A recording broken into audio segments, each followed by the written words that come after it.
Evo, pravimo testo za koru za pitu.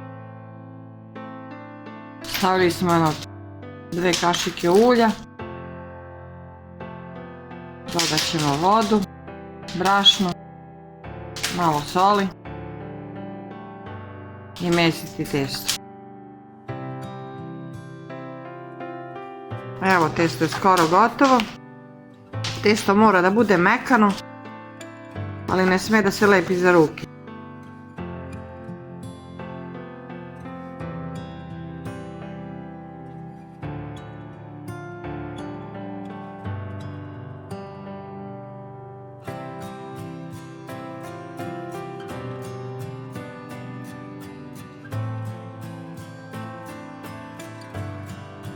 Ljufke ćemo staviti da nadođu, da narastu, odmore kako god.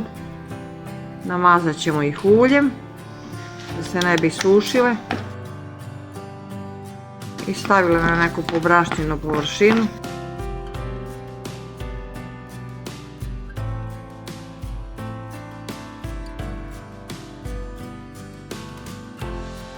Pokriti krpom. Staviti nekih pola sata da ostoji.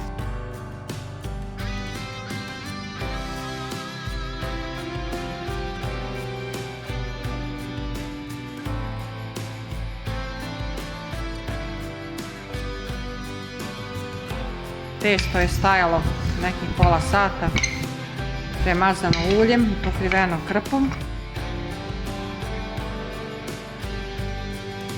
Klagijom ga razvijemo koliko je to moguće.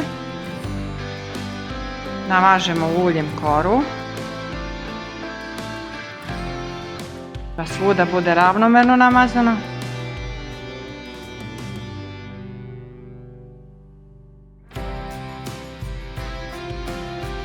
I onda se kora razvlači koliko je moguće ovako.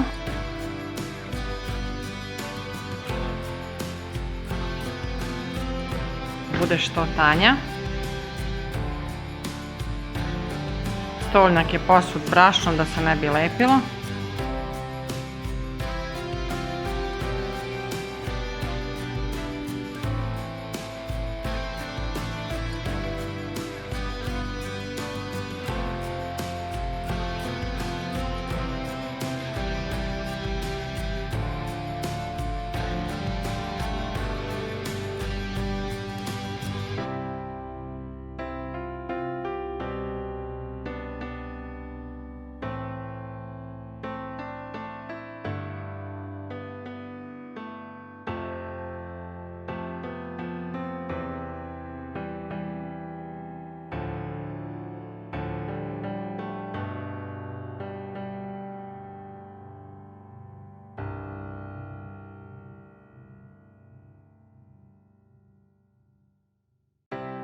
Koru razvlačimo skroz preko ivice stola.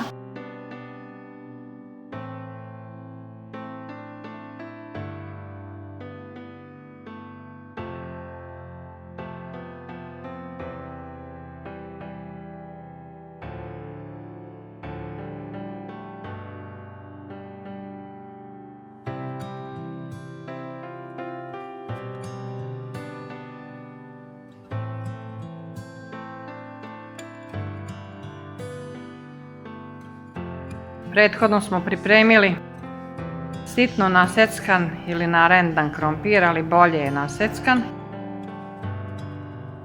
Stavili malo bibera, posolili.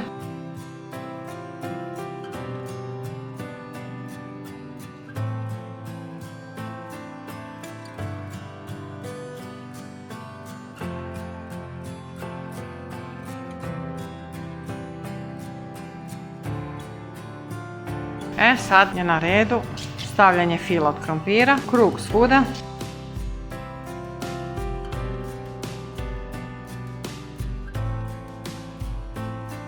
Da u krompir treba naseckati malo crnog ili raziluka, šta više volite.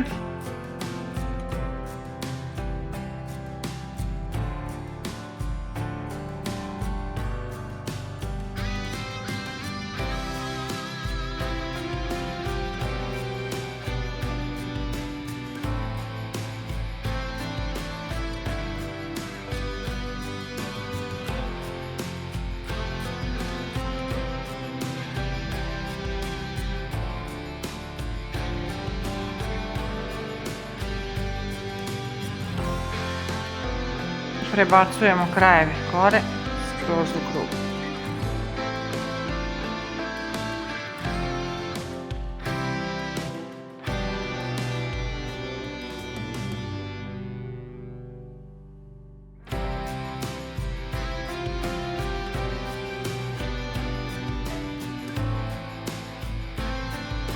Stavimo malo ulja.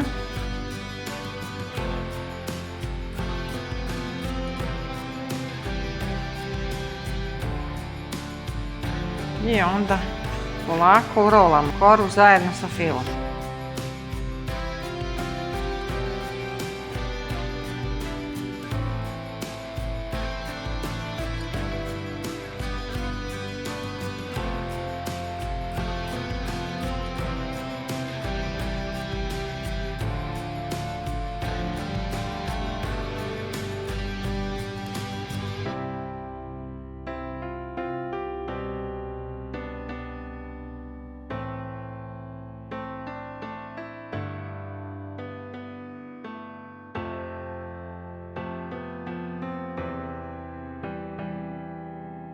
Koru zasečemo da bismo lakše smotali.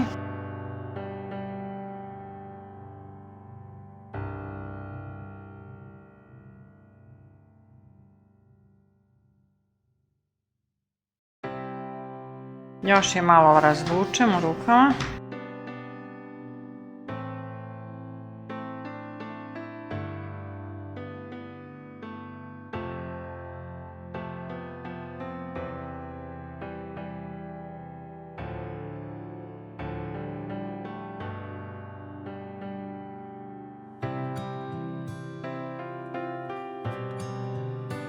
Ređamo u pleh. Za fil možete koristiti šta god. Krompir, kupus, sir, meso, jabuke, spanać, blitva.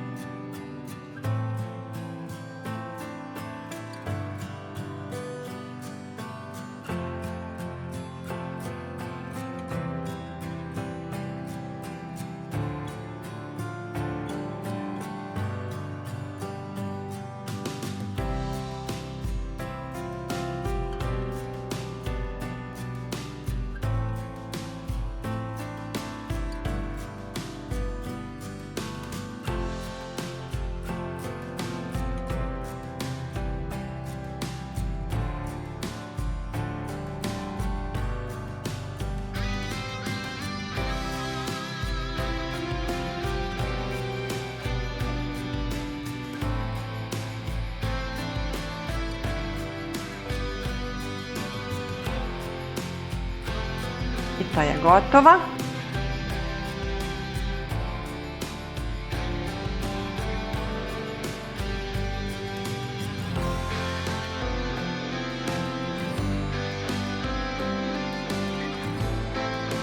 Pitu treba ispeći na 200 stepeni da lepo porumeni. Evo vidite, malo posuti uljem.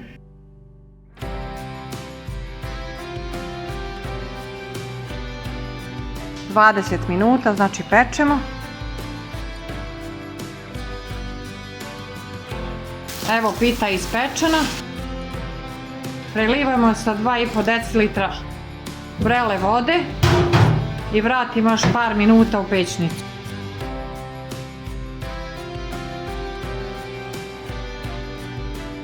Evo pita je gotova.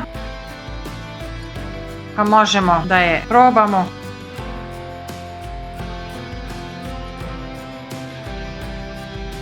Uživajte.